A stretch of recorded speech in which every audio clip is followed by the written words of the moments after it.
Welcome to the Confidence Through Health podcast. My name is Jerry Snyder. As a health, wellness, and sports performance coach, my goal each week is to bring you experts to help you take control of your health and build your self-confidence. Thanks for including me today on your journey to better health. I'd like to thank our sponsor for this episode, All In Health and Wellness. If you're looking for a health coach, you're looking for a sports performance coach, you're looking for nutrition guidance, like for instance, a meal-by-meal plan that will help you understand how to eat. It will teach you how to eat, and it will give your body, your cells, the proper nutrition to feel great and be able to perform at your best, not just physically, but also emotionally and mentally. If you're looking for those things, you're looking for the key to improve your sports performance, both from a nutrition standpoint and an exercise physical standpoint and a mental standpoint as you approach your athletic event. All In Health and Wellness is able to help in these areas. Go to allinhealthandwellness.com and you'll find the contact information for how to get in touch with them and get started on the plan that will improve your life. So Dr. Robertson, I want to thank you for being a guest on the Confidence Through Health podcast. Thank you for having me on. It's a pleasure. It's a privilege. Thank you very much. As we talked a little bit briefly before we started recording, we both have experience in exercise physiology. You've got your PhD. You've got much more education behind, what you bring to the table than I do. But I think we both have years of experience dealing with people, dealing with the body, dealing with health, wellness, fitness, and all that. One of the things that I saw, it may not be a current statement, but I saw a statement that you put out that part of your philosophy, and it granted, I know things change as we learn different things, but you put out that health, wellness, and fitness are the building blocks of a life worth living. And, while I believe 100% that's true, one of the things I think that a lot of people would look at that and go like, well, you didn't say anything about money, right? Like, Yeah. Like how do we look at that and go, yeah, it doesn't have anything to do with money, really. I mean, do you need money to do things? Sure, but like our life worth living is so much more than that, right? Absolutely. I love by the way, I love where this is starting. I absolutely love this. I stand by that. And life and experience only teaches me how much I still believe in that as my fundamental philosophy. Yeah. And where do we go? I mean, if you can indulge me a moment. Yeah. I came from a very, very modest background, very working class family. We were Scotch-Irish Catholics living in a tiny house. My parents had 7 children. We had two bedrooms and 7 children plus parents. We got by. Got by. And it was 1970s UK, still overcoming and rebuilding, believe it or not, in the wake of World War II. A lot of where I grew up were wastelands. That was a playground. And so I didn't come from nothing, because I think I came from everything. I had incredible parents and family and community. We didn't have much money. Yeah. But as life went on, and as you progress and you start to achieve certain things, and certainly from a career point of view, a part of the consequence of that is that you have better earnings and better incomes. And don't get me wrong, I will never dismiss finances, because it gives some security and choice in life. But I know for sure having more money never made me happier. It never made me a better person. And I also know that still the greatest enjoyment, joy, and satisfaction and peace I find in life is by being able to physically explore the world, whether that's a daily run, walk through the forest, being able to swim in open water. In fact, I'll simplify it, Jerry. Being able to wake up each day painless, full mobility. Being able to just make a choice about the day. Mm-hmm. These things, to me, they are the building blocks. And if you have that, then you're empowered to go, well, how do I want to spend this health and fitness and well-being? And that might be your choice of career and all those things. And I totally support that. Right. but you can never outdo the other. Finances never replace health and well-being. So Right. I guess the philosophy. Yeah. Well, so one of the things well, two things you said in there that I think are phenomenal little statements is, how do you spend your health? Mm. Right? Like, and you think about it that way, and you're like, okay, well, I have a life to live, and yeah, we get caught up in daily routines. We get caught up in, okay, my work is requiring this, that, and the other thing of me, and you get home and you're exhausted, and but how do you spend the life that you have? And we think about it that way. That triggers something in my head of just like, whoa, that's a big statement that you look at and go like, okay, wait, if I only have one life to live, it's like, give somebody $100 and say, that's all the money you're going to get the rest of your life. Spend it wisely. Yeah, yeah. I love that analogy. I love that analogy. And you know, I very much think of my health and fitness on those terms, which is it's not it's not a parade. It's not Right. just something to have. It's something to spend. Yeah. It's about being able to. I don't know about you, Jerry, but an addiction I've had since I was a child, and I can be just driving somewhere and I'll see a hill, Mhm. and I go, I'd love to run up that hill. I'd love to go Yeah. up that hill and see what the view's like. And an investment in health and fitness has allowed me to do that my whole life. It's good, Yeah. great. Let's get up there. Right. Let's go and see and experience and do that. And that's just the physical stuff. Yeah. That point I made a moment ago, just waking up. I don't take, I'm 53. I don't take any medication. I wake up mobile, pain Yeah. free. I don't suffer seasonal flus and coughs and colds. I'm in a good category. Right. They're the greatest things in the world. Yeah. They literally are the greatest things I have, Yeah. without a doubt. And so then how I spend it. Yesterday, I took my daughter and the dog. We spent 3.5 hours walking around the forest. That's spending my health and fitness. Yeah. I would never want to have the day whereby I can't go and spend time in nature with my children, with my family, and enjoy it and embrace it to the full.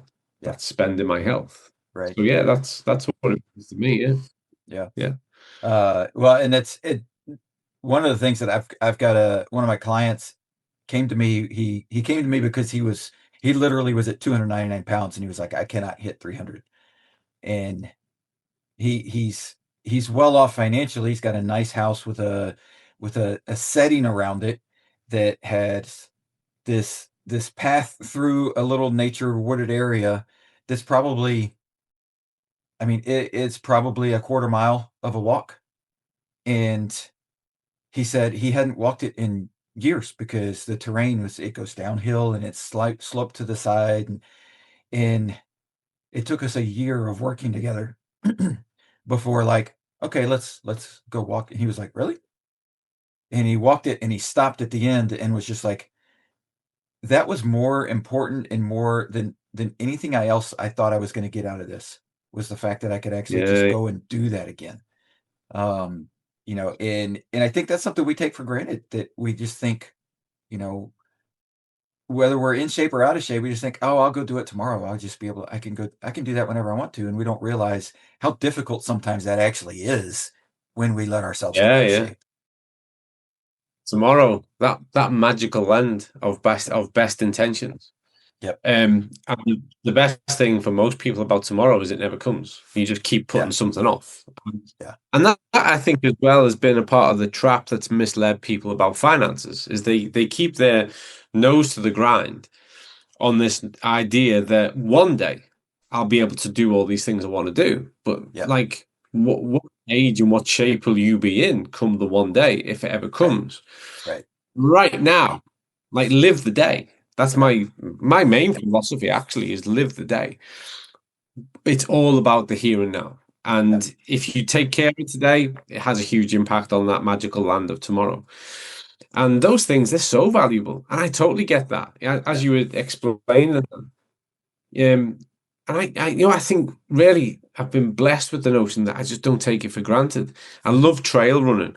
go out after this interview actually, Yeah. and it's wet and it's slippy, and that doesn't put me off. It incentivizes me, and I love it when I'm Yeah. running downhill and you're having to really, you're moving fast and your foot placement is everything. Oh And yeah. one of the things I love is that my ankles, my knees, my hips, they are so well conditioned to this that I do it fearlessly.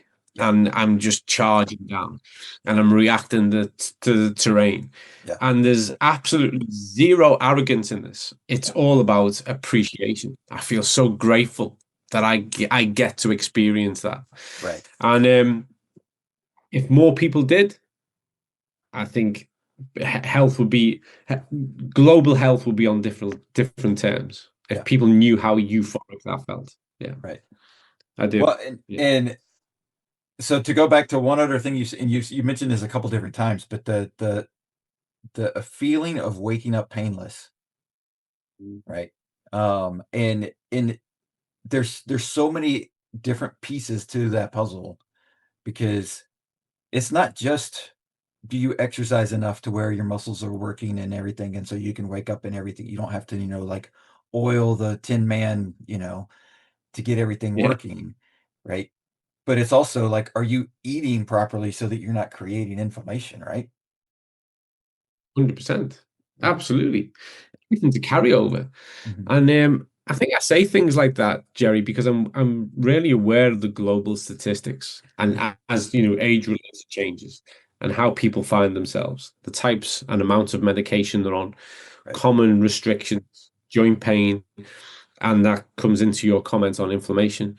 Um, you know, Cognitive, like feeling not really sharp, not really in the moment. When we start to look at other mental health aspects of anxiety and depression, and so all of these, I mean, I would say, and maybe this is where the conversation was inevitably going to go. All of this starts with your food choices. Yeah. You are what you eat. It's one of Yeah. my favorite phrases. It's over Right. 2,000 years old, Yep. and what we've done is prove it to be true. Yep. You are what you eat, Yep. and that's where it starts for sure.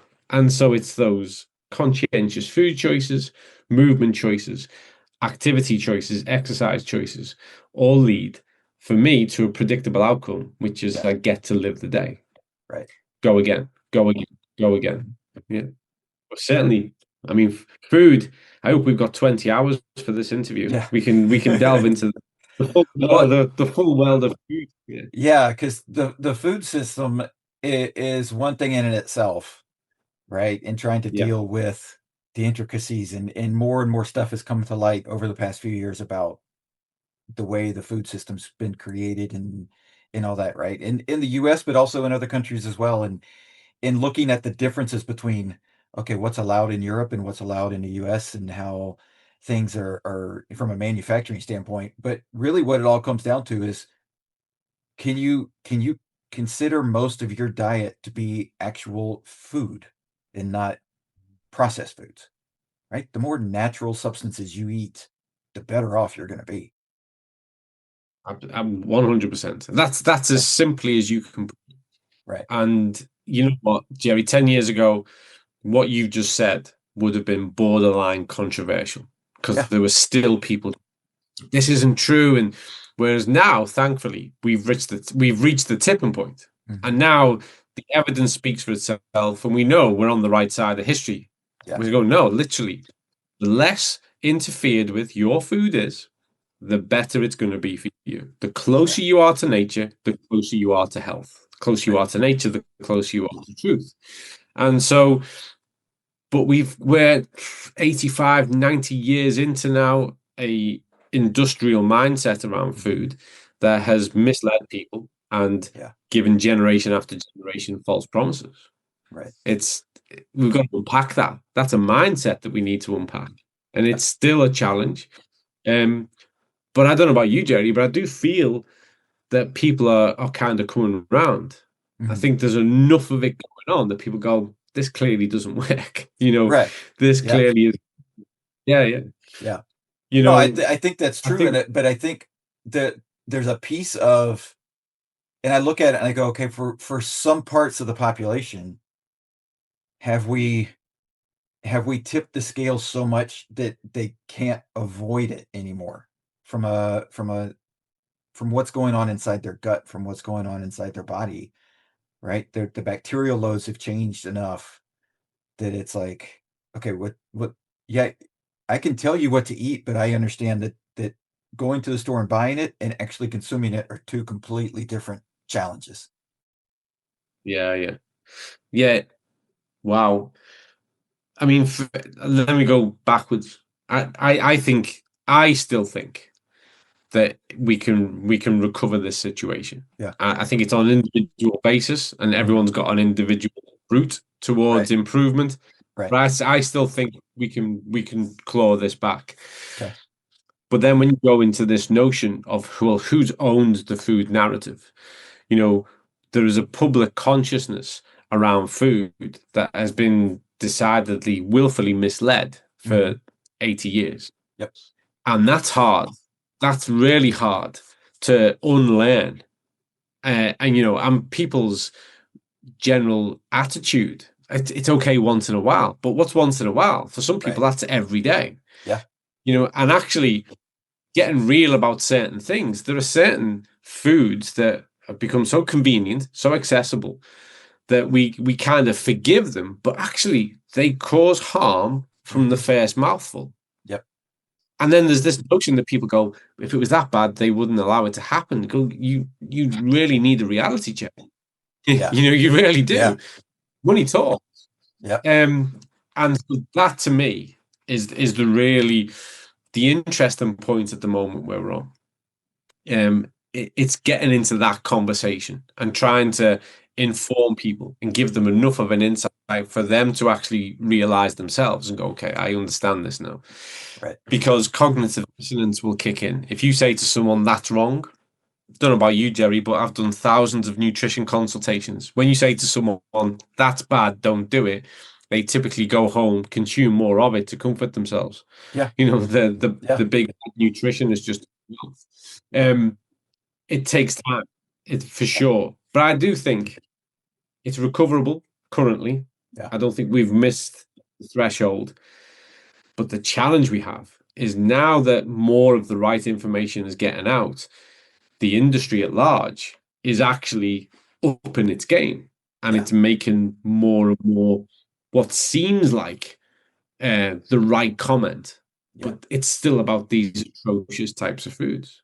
Right. Yeah, it's Yeah. it's an interesting period in history. Yeah, yeah, it Yeah. really is. Yeah. Yeah, No, and I agree with that. I don't think that we have, and I love that you said it's an individual because it is. It's so individualized, and I think that's one of the things that both frustrates people when they're on that journey and they're trying to figure out how can I, and of course it always starts with lose weight, but how can I become healthier?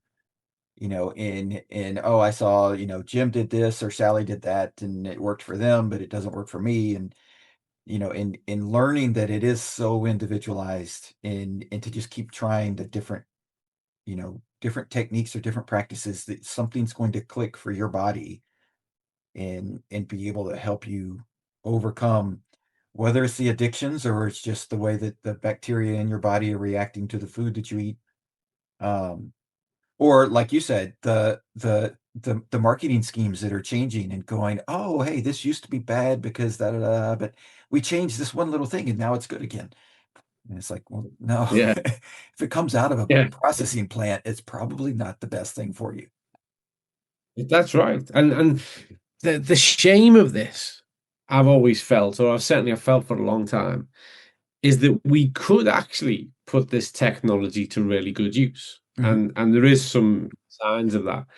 The problem is that the technology is largely in the hands of multi-billion pound corporations who just want to increase profitability. Yeah, And so they willfully don't. yeah, And that's where the tension creeps in let's just look at that from a financial point of view.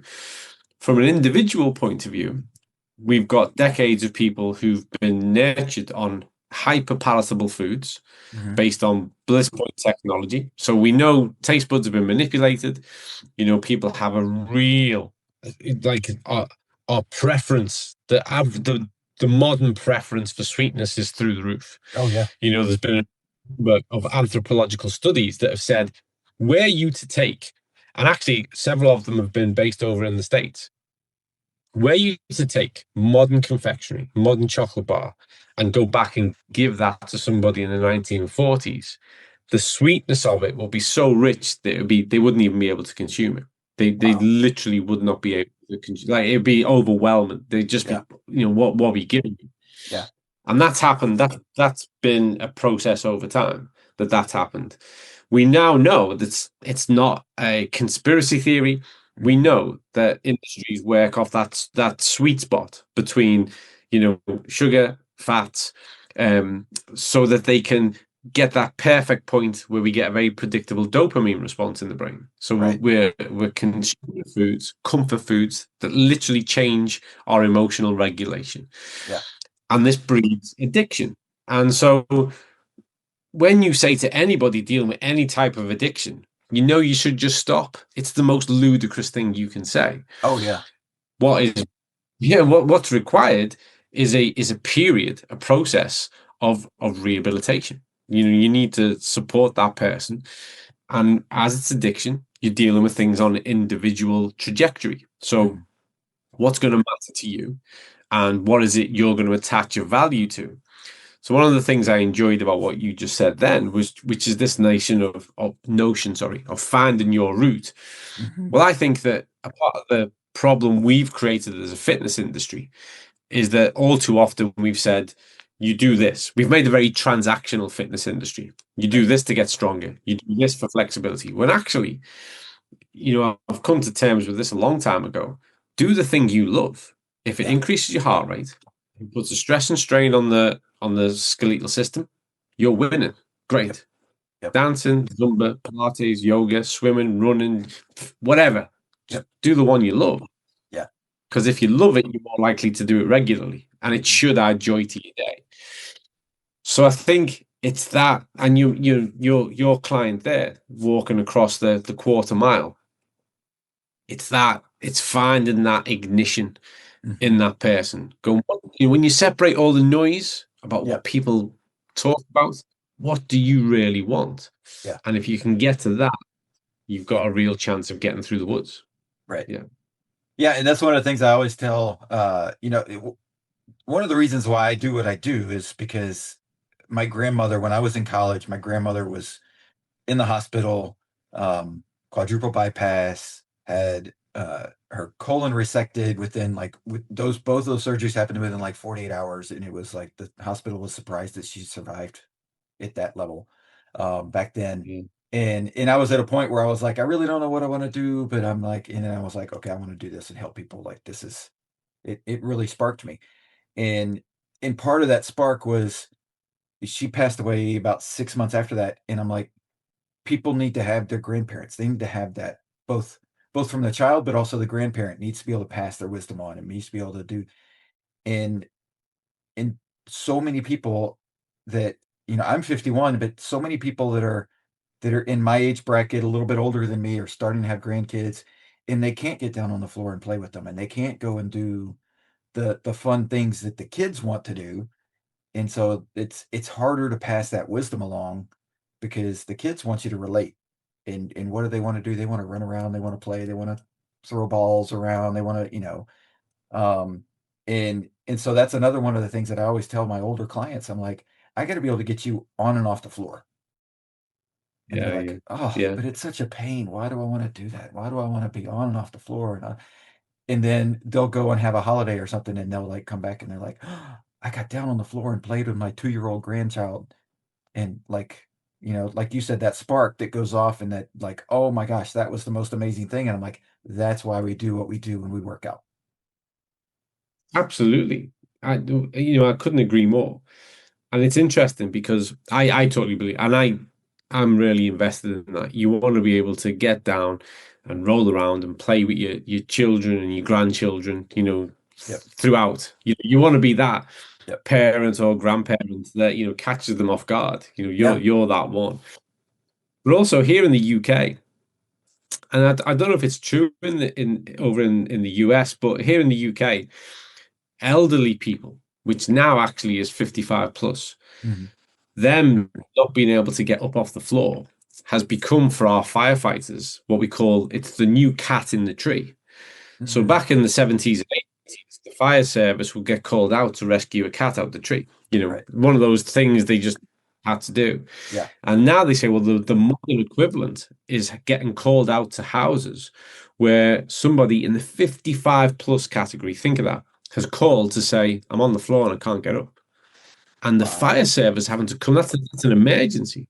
Yeah. That gives you such an insight to where the physicality of our population is right now. And we also know that the number one um, indicator of a good quality of life once we get over the age of 65 is physical independence.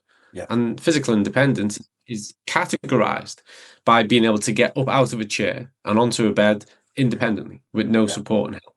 Yeah. So these things are so profound in the context of our real life. It's not about training for a medal, your Right. local run or whatever it is. Those things are cool, but it's the real life important stuff. Yeah. That's the real what we need to get people back to. And I've run a gym over here, been in the fitness industry forever. I've still got a gym in the UK. And I recognize that we've played a part of the problem. We've told people it's about this and it's about that. Right. It's not. It's about exactly what you've said. It's about playing Yeah. with your children. That's exactly what it's about. Yeah. 100%. Yeah. Yep. Well, and it's because to get back to the building blocks of a life worth living, right? Like if you can't get up off the ground at 60 years old, like you truly have zero fitness, Yeah. Absolutely. right? Yeah. And so it's like, okay, if you have zero fitness, like you're missing a key ingredient to living a life worth living, and I know that's hard to hear, and you might go like, but like I've got all these other things. Okay, things are great, but you only have one body and you've got to take care of it. And if you can't, like the stressors that you're putting on your mental capacity at that point, because I know because I see it in people and I hear it in people's voices when they talk to me about, oh, I can't go do this anymore. I can't go do that anymore. And it's in their basic things that they just physically can't do anymore. And it's like, that's what you really want. Yeah, having a nice bank Yeah. account, being able to buy the nice vehicle, being able to whatever those things, hey, that's great. But what you really miss are the things that you physically can't do anymore. I absolutely. I mean, I feel like because of the cultural climate, you have to say what I'm about to say, but I'm also going to say it because I feel like it's true. I get it. People want to have nice things. I Sure. totally get that. Yep. And everyone has got their own like kind of avenue of what and for some people it doesn't mean a lot to me, but some people want to have, I don't know, a Gucci bag. That's Right. cool. If that's your Yep. thing, I'm all for it. Sure. Go for it. It doesn't mean anything to me, but it's Yep. yours. The thing I teach, in fact, I have this conversation with my children. I just say, just be clear about what you want for you and what you're buying into because of what you think it means to other people. Because if it's for you, you'll probably find fulfillment. If it's for this notion of appeasing the audience, you'll never get fulfillment because Right. they're fickle and it Yeah. changes all the time. But I know for a fact, I worked in palliative care. I'm a good age. I know for a fact that when it comes down to it, and there's an old saying actually, which is that you can have 99 problems until you have a health problem, then you've only Yeah. got one problem. Right. And when it comes down to it, uh, when we get later on and people start to talk about what they wish they'd done and their regrets, I've never met a person who says, I wish I had more cars. That Yeah. would have been the thing for me. I wish I had more dresses. Everyone I've ever met, dealt with, worked with, read about, read from, always says, I wish I'd took the risk. I wish I'd done more. I wish I'd spent more time with the people I love. I wish I'd done more things with the people I love. I wish I'd experienced more of this phenomenal life and world that we live in. And I feel very grateful that and actually it's because of American TV shows. At a very young age, I realized there was a whole world outside of Liverpool. and I wanted to see it and smell it and touch it and taste it. Right. And that was my number one drive.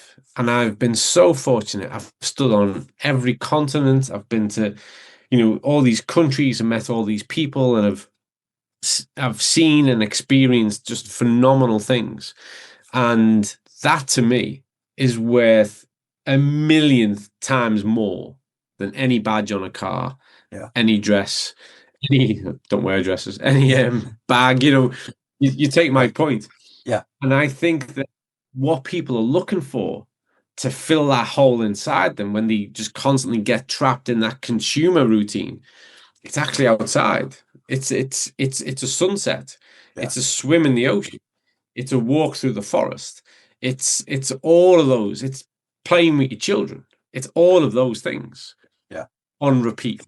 Yeah. I don't want to do it once. I want to do it every single opportunity. Yeah. And I think that that's what life is for. Life is for living. And I think that that's where health and fitness give you the opportunity to do that for as long as possible.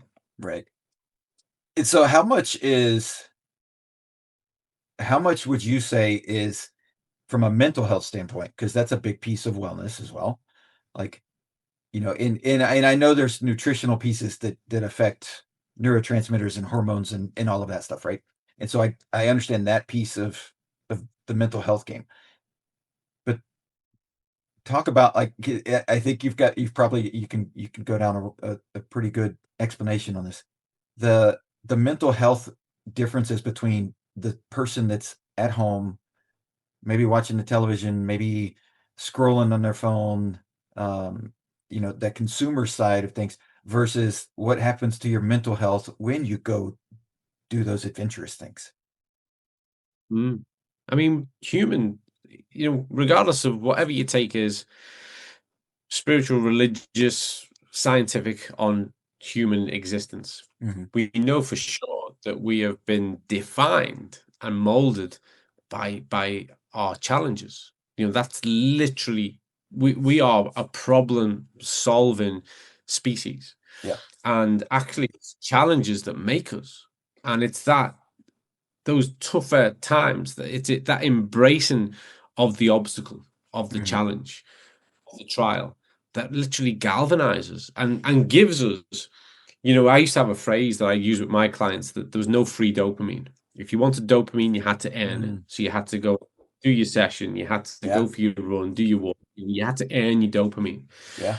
And the reason why our physiology has primed this hormone to flood the brain whenever we get to the top of the hill, whenever we chop the firewood, whenever we build the shelter, is because this is what nurtures us. This is what literally feeds the soul. Yeah. And when we look at those populations and generations of people who've effectively, elected a life in a cage, indoors, tuned in, scrolling, it's that cheap and easy, free, get a like dopamine. Right. That to me, it's like the medicine equivalent of the real thing. But what happens is when we start to overcome ourselves and get out of our own way, and we look outside and we go, it's raining, but I'm going to go and do that walk or run anyway. Yeah. We take a leap further forward into fulfillment. And it literally, it galvanizes us. There's an American surfer, Laird Hamilton. I don't know if you've ever heard of him. Yep. He's just phenomenal. I personally speaking, I think Laird Hamilton is just an absolute legend. Yeah. And he was on a podcast and he said something that just hit me right in the heart. Someone asked him about how he's done all these things. And he said he's just addicted to feeling good.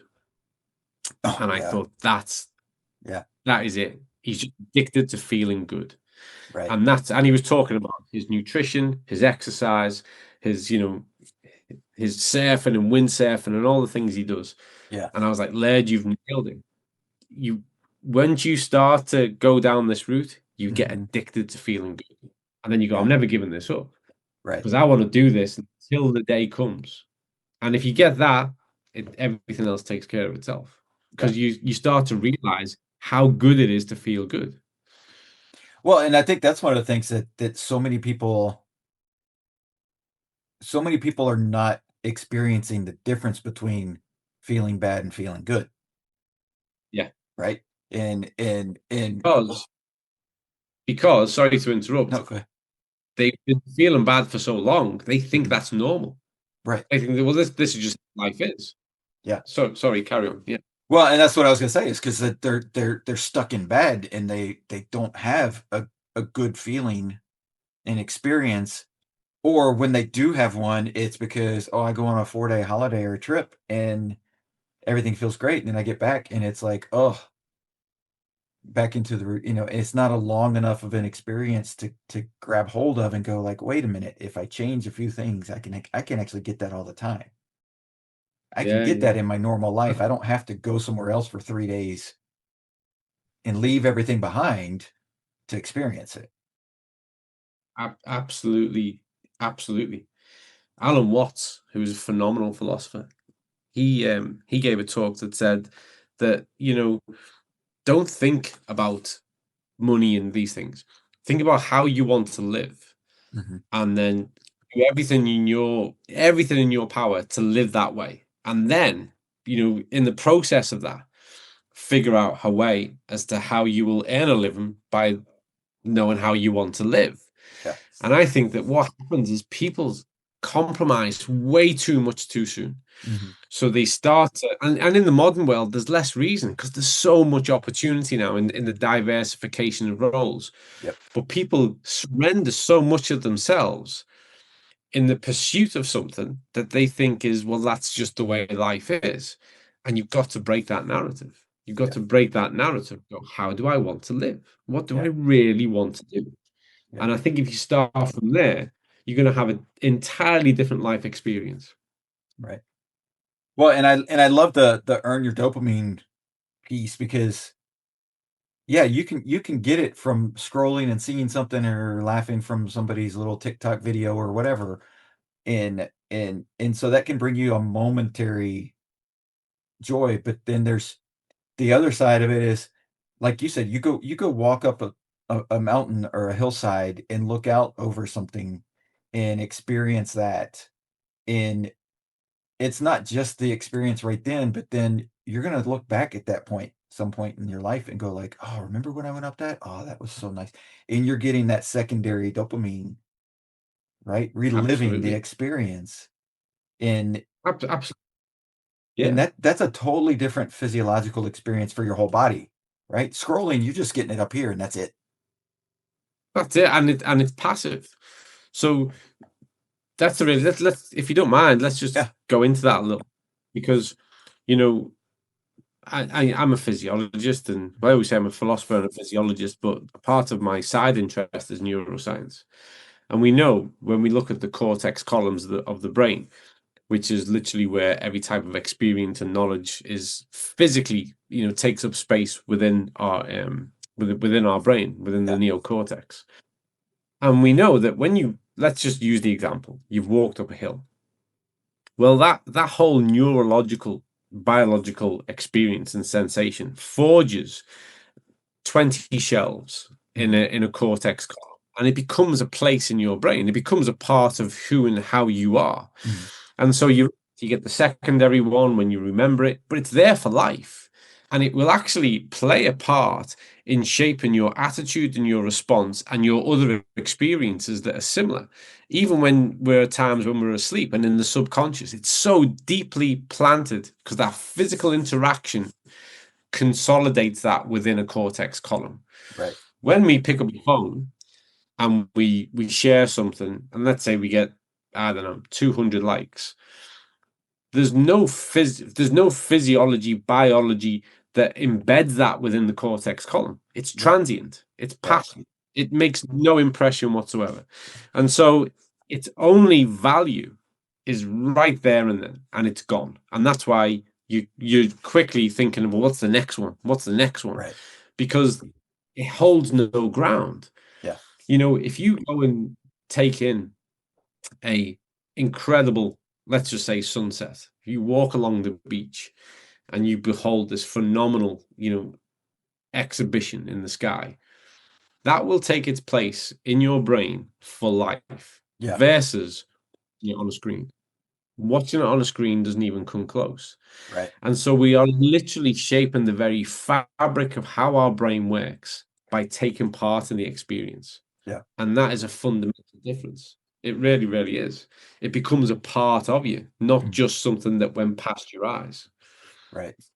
So by not going out and experiencing those things, are we limiting our brain, limiting our physical Absolutely. abilities? Yeah. 100%. It's a compromise to neurodevelopment. Mhm. It's I mean, there's the whole compromise when it comes to physical development. But if you think about the context of you as an actual person, and I mean what constitutes you as an individual, Yeah. it's insufficiently nurtured and supplied because everything has been transient. It's just been passing. It's literally, it's not taken place within you because you Right. didn't take place within it.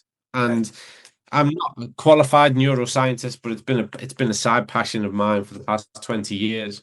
And I know for a fact that there is not a neuroscientist that would disagree with that statement. Yeah. It's literally our physical interaction with our surroundings consolidates, literally shapes physical aspects of the brain, which then in turn become part of our feed forward, feed down mechanism. So Right. you literally shape who and how you are just by taking part. Yeah. It's so powerful. Yeah. Um, yeah, that's well, and so one of the things that popped in my brain as you were explaining all that, and it happens to be with the example of walking up a hill, but I didn't make it to the top. I lived in Edinburgh for 6 months as a kid, and at the time I had a fear of heights, and so I Wow. only made it halfway up Arthur's Seat, and I was like, I can't go That is anymore. Like I can't go anymore. I sat down. The rest of my family went up and came back down, and I joined them on the way back down, and that lives in my head, right? Is something that I didn't complete, and it actually drives me now to like I've overcome the fear of heights. I've been able to go and do because I'm like I don't know what I missed. yeah, yeah, You yeah. know, like I don't know It's what I interesting. missed by I not being find up there, and I'll never see that again because things have changed so much, yeah. right? But Like, I find that really interesting, Jerry. I really do. Because there's an immediate logic to it. And I've climbed lots of mountains and I've trained people to climb bigger mountains than I've gone up. yeah, And I understand the summer fever, mhm, that ambition to get to the top. But I've reflected on this and I've really done some thought experiments on this notion of the top of a hill and what it means to us. mhm, And the reality is it only has the significance we give to it because sure, arguably the most important thing is just to be out there and within the landscape. We set ourselves, and I'm as guilty as anyone, Jerry. We set ourselves this notion that we want to conquer, we want to get yep, to the top and, yeah, and see that view. But you know, we should never really let that detract from the beauty of the views that we do get to see. sure, And sure, actually what we learn about ourselves and what we get to experience just by being there anyway. But I totally yep, get it. And I would share your frustration, by the way. I know what you yeah, mean. But and it's like that old saying that a man never steps in the same river twice because hmm, it's not the same river, and it's not the right, same man. yep, So were you to go back to Arthur's Seat, you're right. It's not the same hill anymore, and you're right, not the same person. yep, Um, but there's also there's something beautiful about that as well, yep, because what it means is that the you now, where you'd have the opportunity to go back, well, that gets to experience something entirely new. hmm, And I think there's poetry in it. It's really yeah, good. yeah. Well, and the other piece of that too is that like when we realize that obviously things change over time, and in then we can alleviate the thought of, oh, I've already done that, I don't have to do it again, right? Like, oh, I've already seen that view, or I've already conquered that, or I've already walked down that beach, or I've already, right? But every sunset's different. Absolutely. right? Like Yeah, and I don't know anybody that gets tired of watching a good sunset, absolutely. right? Everybody, And we're all like drawn to it, and they all look different. They all affect you differently. I am a sunset seeker. I'm on record. And in more recent years, I've come to a point where when I get to watch it happen, and I live not far from the coast, so Mm-hmm. I get to see them with somewhat regularity. I have that sense of, gratitude, and you go, I've done it. I've lived another day. I've Mm-hmm. made it again. Every one of these it's another day marked off the calendar. You go, I Right. did it again. I got here, and they do fill a place within us that is. It's difficult to say it's there. People say it feeds the soul and it fills the heart. It's all of that and Right. more, isn't it? Yeah. It's all of those things. And it goes back to that saying again, no man ever steps in the same river twice. Mm-hmm. Um, and to me, it's kind of what I've done is almost it's not irrelevant, but it doesn't matter in the in the construct of today.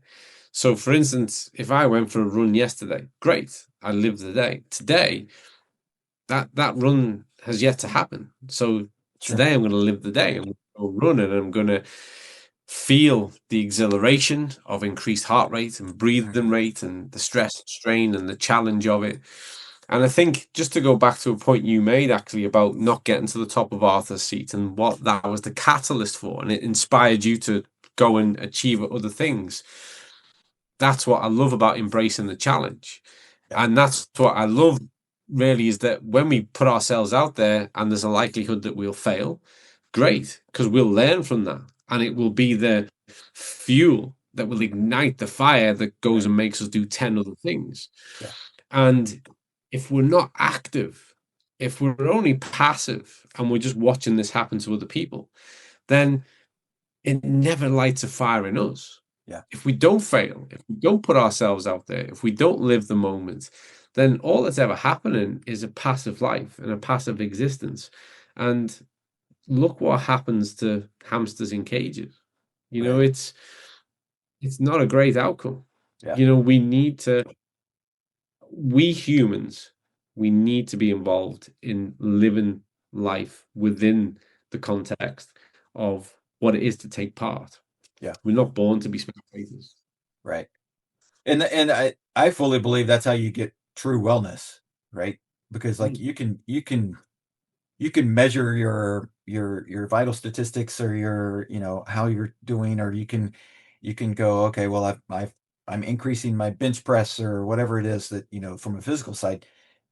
But the true wellness piece is so much more than just how your physical body operates. That's a big piece of it, but there's so much more to that. um and then I Yeah, think yeah. that's what the whole picture forms and makes, right? Because then you can wake Yeah, up painless and take the day. exactly. These things are as useful as to how you use them. And I'm not against them. It's Sure. funny, isn't it? Because if you interviewed me, if we had a conversation 10 years ago, I'd probably have slightly different things to say because Yeah.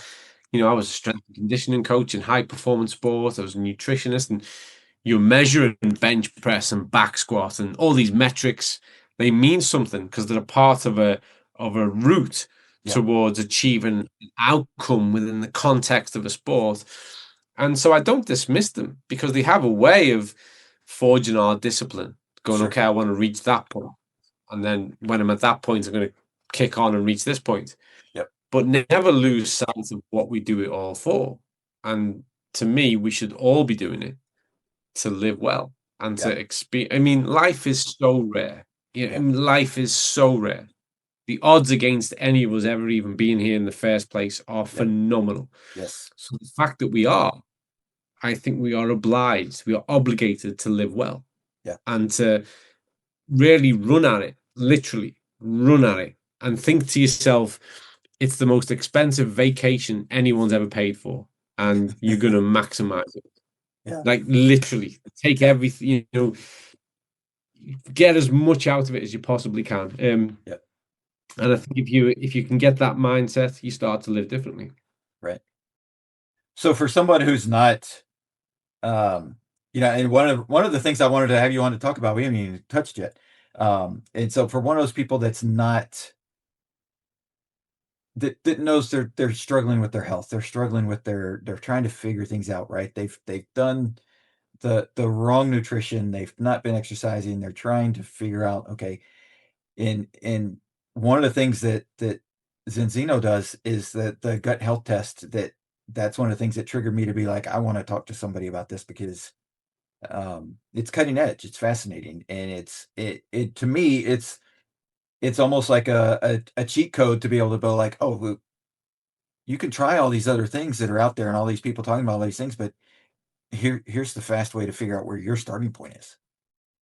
Yeah, yeah, Does yeah. that make sense? It's absolutely, yeah. We're really proud of it. It took a huge amount of intelligence, intellect, perspiration, dedication, persistence, trial and error. If people only knew, it's one of those things where people see it and go, fantastic. If only you saw the drawing board of Yeah. where things didn't go right. But the whole era of measuring the gut Mhm. has it's moved more further forward in the past 40 years than it did in previous 100 years. Oh yeah. And in fact, in the last 10 years, it's Mhm. gone further forward than the previous 40. Yeah. And so people are familiar with things like fecal sample tests, stool Mhm. tests, where you're quantifying types of bacteria. And they've played a huge part in our understanding. And I think they still have a clinical relevance. Mhm. But what they've always failed to tell us is what's happening. They tell us what's there, but they don't Right. tell us what's happening. And that's because, you and I we could have a bacterial map. We could go for a gut microbiome map and they could be identical, but we'd have very different health outcomes, physical outcomes.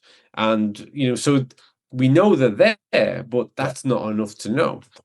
And so the metabolomics field really started to advance when it was able to measure metabolic pathways. Right.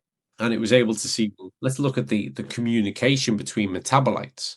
So not just what bacteria are there, but what conversations are they having? And are Right. they supporting immune function, endocrine function, or are they indicating that the immune system is under increased inflammation, stress, and strain?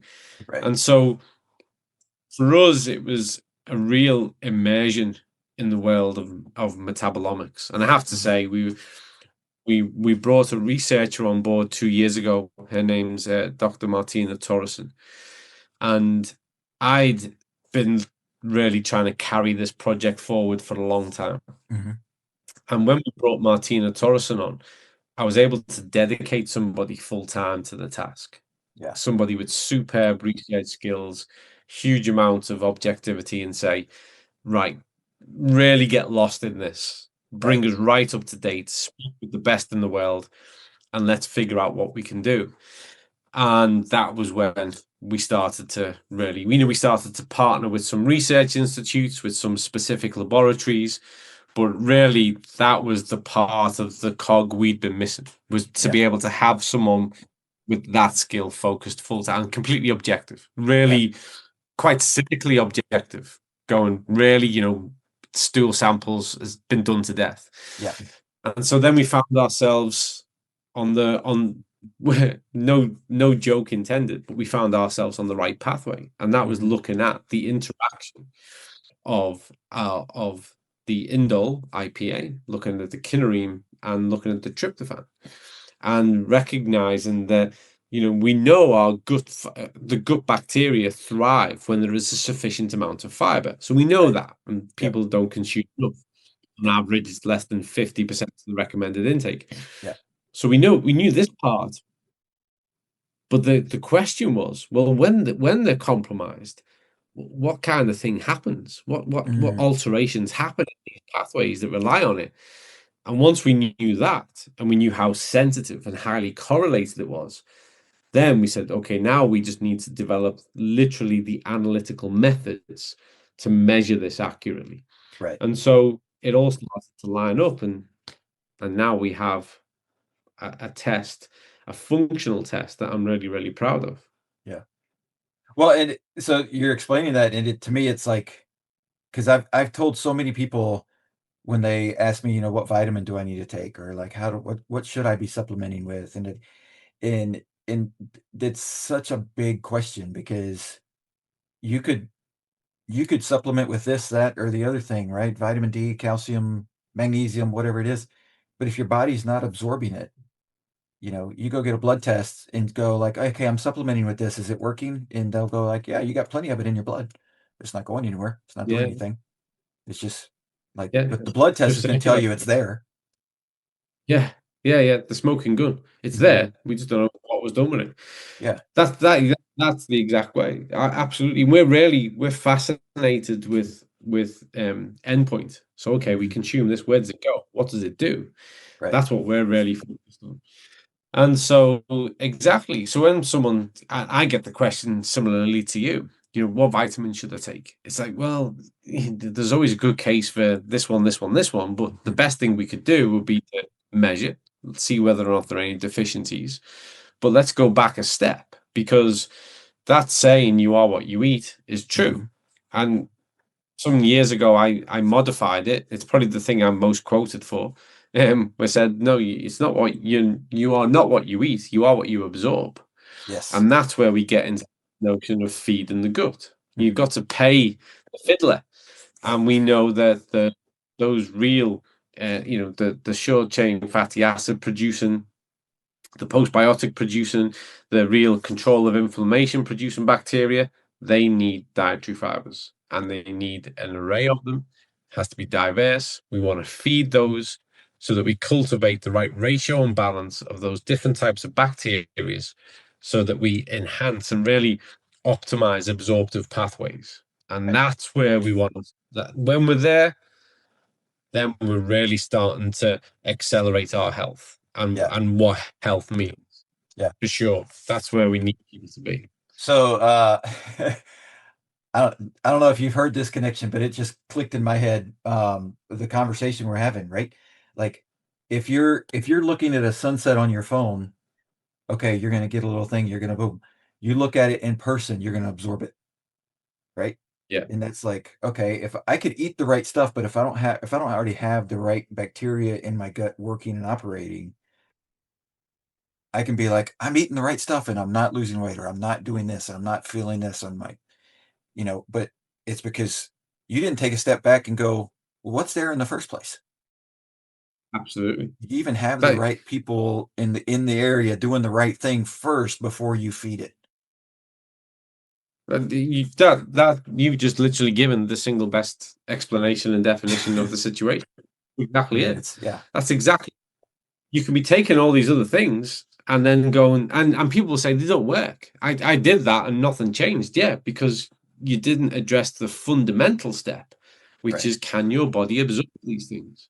Yeah. And I've been drawn into debates several times with people who'll talk about, let's say, certain types of fast food, and they go, "Ah, it's okay once in a while." I go, "It's not. It Yep. literally causes damage there and then. And if you want to do that, that's fine. Right. But you can't pretend it doesn't cause damage. And if you are consuming foods, ultra processed foods, certain types of fast foods that we know are damaging the environment, and at the Right. same time, you're insufficiently provided for with the right types of fibers, nutrients, well, it's a double negative. Yep. If you then think that just taking, a, a multivitamin or eating an apple is going to defend your case, that's beyond naive. Yep. We've really got to start to think of putting the things in place that are going to nurture and cultivate an optimal gut environment. Because we've talked about sunsets, so I'm going to use one of my favorite phrases, which is I always say that the gut is the center of the human universe. It Mhm. really is. It's Yep. the pivot point of Yep. the entire human ecosystem. Yep. And if you get that right, it's a multiplying effect for every other aspect of health. Yeah. If you address the gut, you give everything else such a better chance. It helps with regards to regulating your mood state, your cognitive function, your systemic inflammation, everything improves. Yeah. And when you're in that place, you start to make different choices about how you live it, because you're empowered to do so. Right.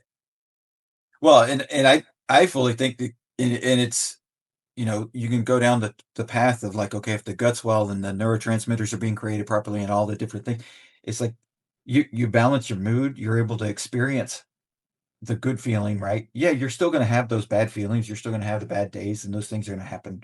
It's life, you can't avoid those things, right? But you get to feel the swings versus just live in the rut of life. Absolutely. Absolutely. And you're so much better placed to cope with them.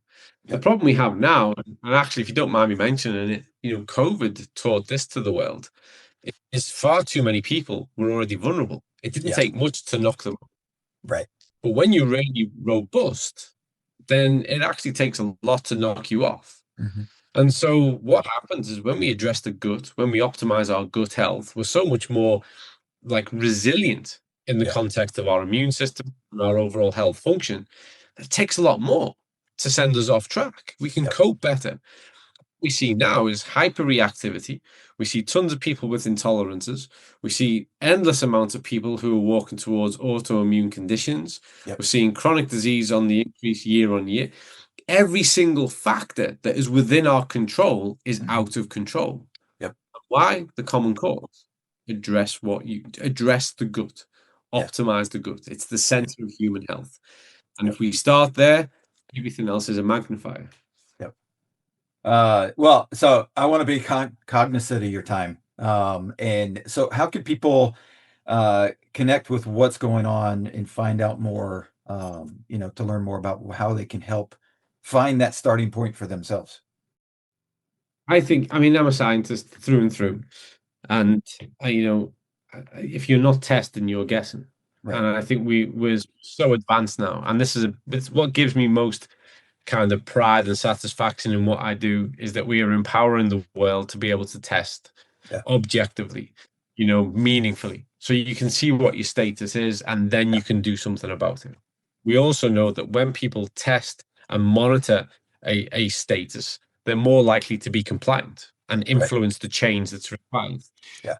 And so, with the gut test, it was a huge innovation for us. And the response from around the world has been fantastic. And it's been great to see both the academic, the scientific, the medical, and the health professional world, really embrace this the way they have.